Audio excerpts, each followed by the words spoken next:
一片浅海珊瑚礁，阳光还在水里晃悠，几道影子立着游过来，不是平着，是直挺挺站着游。那张脸越看越不对劲，怎么跟马长那么像？顺便说一句，整个动物界能保持直立姿态游泳的鱼类只此一家，别无分号。可这玩意儿怎么看怎么不像鱼啊？咱们脑子里鱼的样子不是流线型就是扁片子，哪有马头配卷尾巴的组合？全身找不到一处标准鱼类的特征，那生物学家凭什么把它塞进鱼类的分类表里？海马在分类学上的位置很明确，硬骨鱼纲，海龙目，海龙科，海马属，标准的硬骨鱼血统，没有任何灰色地带。全球目前已确认的海马物种大概有54种，这个数字还在慢慢往上走。对了，它亲戚里也有几个长得很不守规矩的，比如叶海龙、管口鱼，一整个海龙科基本上就是个怎么看都不像鱼俱乐部。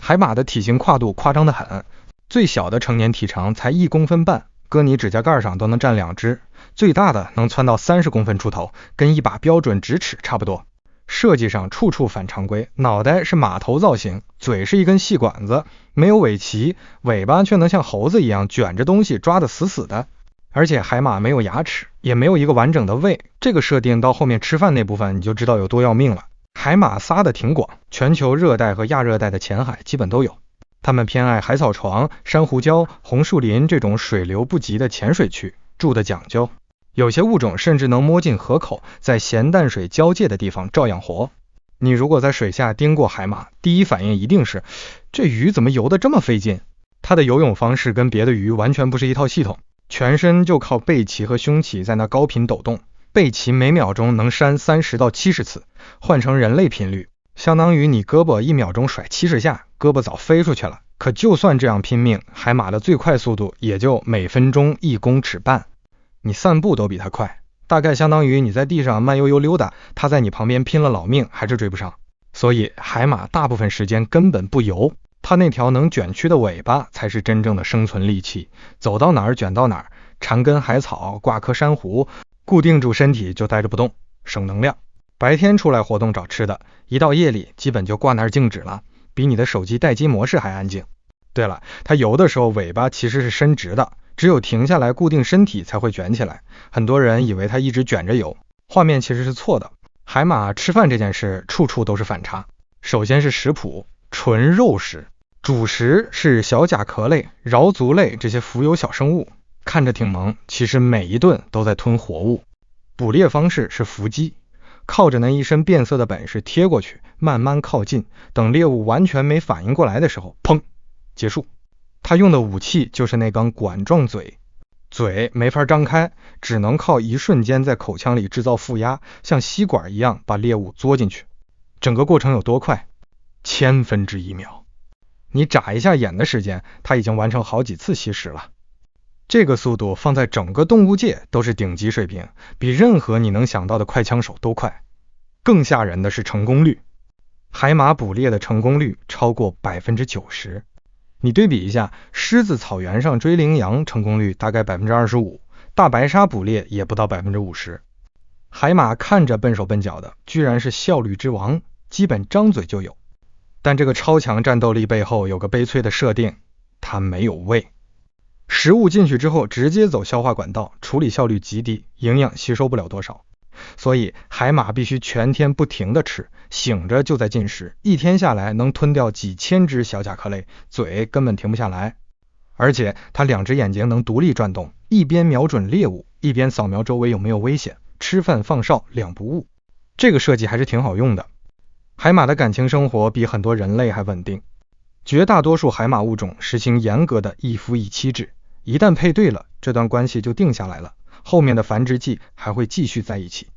每天早上天刚亮，配对的俩会先来一套问候仪式，同步游动，互相缠绕，身体颜色一起变来变去，大概持续几分钟到10几分钟不等，看着像跳双人舞。这个行为在鱼类里面极其罕见，大部分鱼交配完各走各路，谁还跟你天天早安晚安？不过平时不繁殖的时候，海马其实是独居的，每只都有自己的小地盘，范围很小，一片海草或者一丛珊瑚就够它过一辈子。同类之间几乎没有攻击性，碰上了也不会打架抢地盘，大家各过各的，性格佛系的不行。海马那一身硬件配置乍一看全是短板，但它的感官系统其实是开了挂的。先说眼睛，海马2只眼睛能独立转动，一直往前盯着，一直往后扫，视野覆盖接近360度，基本上只有正后方一个极窄的盲区。这意味着什么？它可以同时用左眼追踪一只逃跑的桡足类，右眼盯着远处有没有大鱼的影子，同时处理2个完全不相关的画面。你试试左右眼各看一个方向，脑子当场就得宕机。海马却天生就带着这套分屏操作系统，嗅觉也相当厉害。水里微量的化学信号，比如猎物游过时散落的那点氨基酸痕迹，海马隔着老远就能捕捉到，顺着味道找过去，比导航还准。有个挺细的发现是，它们甚至能靠嗅觉分辨出同类的性别和健康状态，闻一下就知道对面那位适不适合当对象，省掉很多社交成本。不过有一项确实不行，听觉。海马基本不太依赖声音，耳朵这个部门常年划水，真正帮它感知周围动静的是侧线系统。体表一排能捕捉水流震动的感受器，附近有东西移动马上就能察觉。这套装备对听力弱的海马来说就是水下的触觉雷达。现在回到全书最核心的问题，为什么这个看起来跟标准鱼类八竿子打不着的东西，生物学上铁定是鱼？答案藏在它的身体结构里。这一节咱们一条条掰开说。先说最根本的，海马的骨骼铠甲其实是把鱼鳞穿在了身体外面。你没看错，它身上那一圈圈环状骨板本质上是鱼鳞演化出来的，只不过别的鱼鳞一片片叠着长，海马直接把鱼鳞扩张加固，焊成了全身保护壳。这套骨板按环状排列，躯干部分通常有10到13个体环，尾部有3到5个尾环，每一环都嵌得严丝合缝，整体看着像给鱼穿了一身锁子甲，把鳞片从防护层升级成外骨骼。这种操作在鱼类里极其罕见，但底子还是正宗鱼鳞的血统。然后是呼吸系统，海马用鳃呼吸，这个没商量，鱼类的核心标志之一。它们的鳃不像普通鱼类那样是一整排大鳃裂，而是集中在头部两侧的鳃腔里，结构比较紧凑，但工作原理完全一样。水流经过鳃丝，氧气交换，二氧化碳排出。甭管长得怎么叛逆，呼吸方式跟菜市场那条鲫鱼没本质区别。再往身体里看，海马还藏着一个硬骨鱼的典型装备——鱼鳔，就是那个帮鱼类调节浮力的气囊，想上浮就充气，想下沉就放气。海马的鱼鳔正常工作，配合它那套直立姿态，在珊瑚礁里上下漂移，全靠这个。鱼鳔这东西基本上只有硬骨鱼才有，鲨鱼、鳐鱼那些软骨鱼压根没有。所以一个生物同时具备鳃和鳔，从分类学角度来说，基本就是被钉死在鱼类身份证上了。除此之外，海马还拥有一整套标准的脊椎动物鱼类骨骼架构，从头到尾一根脊梁骨撑着。虽然外形跑偏到离谱，骨头架子还是老实的按着鱼类的蓝图来。只不过它把腹鳍和尾鳍都舍弃了，背鳍成了唯一负责推进的运动器官。你可以理解成别的鱼是4驱加尾推，海马就剩单引擎，动力是弱，但姿态够特别。还有个小细节，海马的尾巴横截面是方形的，不是圆的。方形截面抓握起来比圆形牢固得多，绕海草一缠就跟打了个结似的，水流再急也冲不走。至于那张嘴，确实没法张开，只能靠吸管式负压进食。这个设计是高度特化的结果，牺牲了咀嚼能力，换来了闪电级的吸食速度。所以你看，鳃、鳔、脊椎、鱼鳞演化来的骨板，4大件的发票都在。生物学上把它归进硬骨鱼纲，一点毛病没有。长得不像鱼和是不是鱼，这是两码事儿。光有一套铠甲还不够，浅海这地方到处是眼睛盯着你。海马的生存策略叠了好几层，最强的一招是变色。海马能在几秒钟之内调整体色，跟周围的海草、珊瑚直接融为一体，肉眼扫过去根本分辨不出来。这个本事不光用来躲天敌，同类之间交流也用。情绪一变，身体颜色跟着变，等于随时把心情写在皮肤上。求偶的时候艳丽张扬，紧张害怕的时候暗淡低调，浑身都是戏。如果伪装失败被发现了怎么办？海马还有一个保命方案，装死。遇到危险的时候，他们会直接进入假死状态，身体一僵，随波逐流，飘在海里像一片碎海草渣。大部分猎食者对不动的东西兴趣不大，就这么糊弄过去。加上他那一身硬骨板，小一点的天敌就算咬住了也难以下咽，口腔里全是骨头碴子的触感，吞下去都觉得亏。幼年海马还有额外的生存花招，刚出生那会儿体型太小，几乎没有防御能力，他们会专门躲到海葵或者水母的触手之间，利用这些带毒刺的生物当保镖。海葵水母毒不到海马幼崽，但能毒到想过来吃零食的鱼，这招借刀杀人在幼鱼圈子里相当精明。到了繁殖这章，海马直接颠覆你对动物性别分工的所有认知。但在说那个惊天操作之前，咱们先看看前戏部分。求偶这件事，海马做的极其认真。繁殖季一到，雄性先开始营业，它会主动把育儿袋充气鼓起来，尽量显得自身条件优越，同时体色变得鲜艳，在雌性面前来回晃悠展示。如果雌性感兴趣，俩就开始一段可能持续好几天的求偶仪式，内容相当丰富，同步游动，尾巴缠绕，一起上下翻飞，动作高度一致，单次舞蹈能跳8个小时以上，从黎明跳到中午不带停的。这个持久力在动物求偶界属于马拉松级别。雄性会先往育儿袋里注水，测试袋子的密封性和功能状态，确认里面环境没问题了，才会接受雌性产卵。这跟下水之前先试水温是一个道理。毕竟接下来要当好几个星期的代孕爸爸，准备工作不能马虎。卵一进袋，雄性的任务才刚刚开始。好，现在来到整个海马故事里最炸裂的部分。海马是自然界唯一一种由雄性承担怀孕和分娩全过程的动物，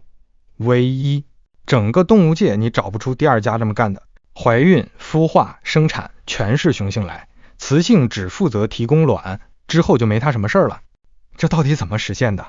雄性海马腹部有一个特化的育儿袋，结构和功能上跟哺乳动物的子宫有很多类似之处。雌性把卵产进去之后，卵就在育儿袋里完成受精，然后胚胎在里面发育，整个孵化周期大概2到4周。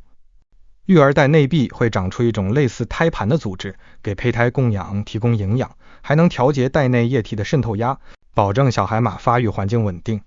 说白了，除了没有脐带，这套系统跟子宫怀胎的思路几乎一致。等到胚胎发育完全，分娩的时刻就到了，全过程由雄性独自完成。它会找一个隐蔽的地方，通常在夜间进行，收缩腹部肌肉，开始往外排幼崽。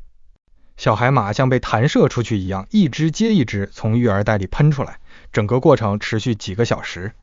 一次分娩可以产出几十只到上千只幼崽，最高纪录超过2000只。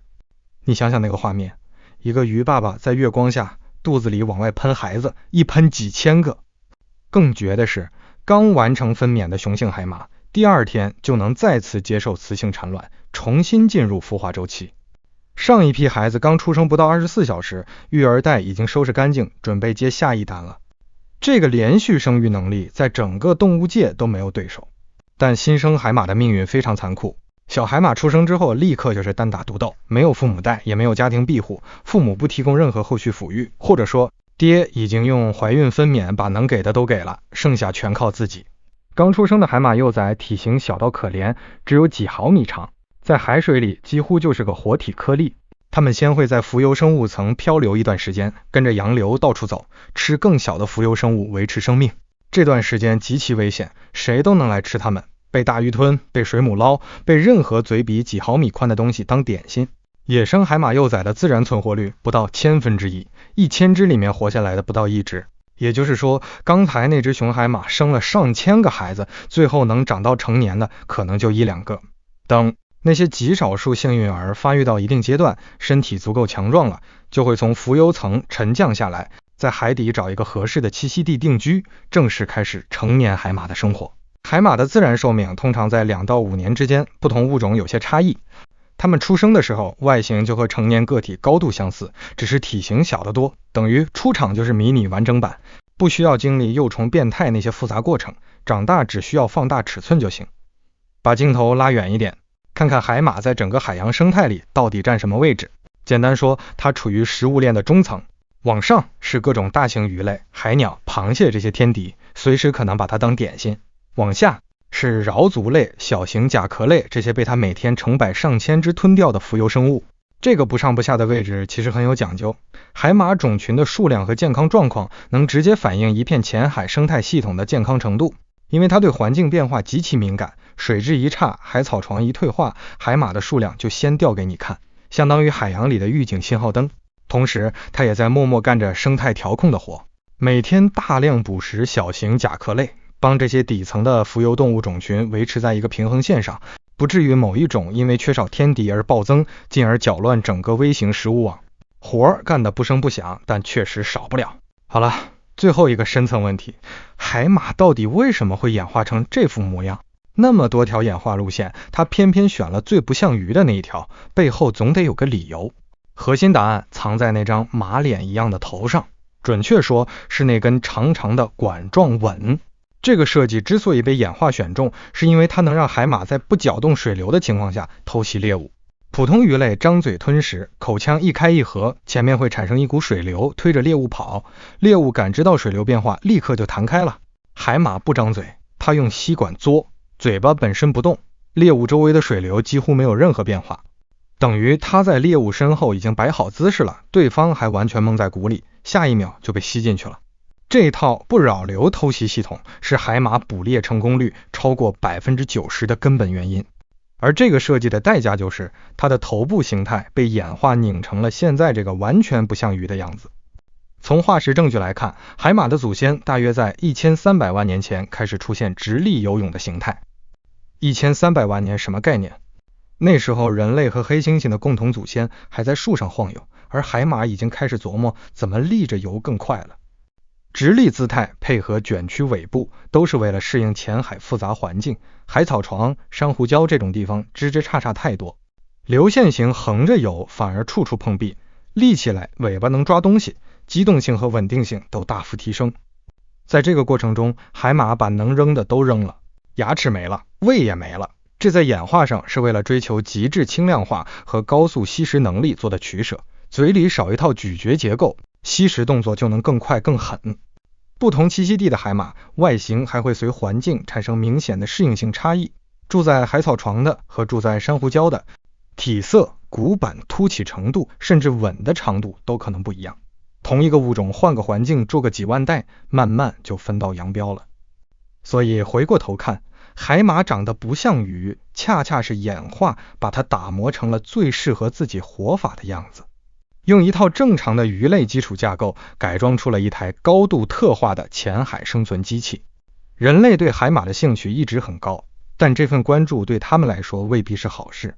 全球每年有超过2000万只野生海马被捕捞，2000万只什么概念？大概相当于整个台北市人口的好几倍。每年从海里被捞走，主要的去向是2个，传统药材市场和观赏水族贸易。在不少地方，干海马被当成药材使用，需求量大得惊人，一个海港市场一年就能吞吐上百万只。水族箱里养海马也一直有市场，尽管人工繁育技术现在已经相当成熟了，可以部分替代野生捕捞，但野生个体的盗捕和贸易依然刹不住车。再加上海岸开发、拖网作业、污染排放这些事儿，把海草床和珊瑚礁一片片毁掉，野生海马的家越来越小。好在不少地方已经开始行动了，全球多个区域设立了专门的海马保护区，人工繁育技术也在进步，算是往好方向走了一点点。抛开现实处境不谈，海马在人类文化里的形象倒是比他们在野外的日子过得舒坦多了。西方那边，古希腊神话里，海马是海神波塞冬的坐骑，一群半马半鱼的神兽拉着海神的战车在风浪里狂奔，画面相当霸气。到了东方，中国传统文化里，海马则是另一种气质，被当成海洋里的吉祥瑞兽，象征温顺和好运。一个物种能在完全不同的文明里同时拥有战车神兽和祥瑞动物2套人设，说明人类在很早很早以前就已经对这种长相怪异的小东西产生了一种说不清楚的喜爱。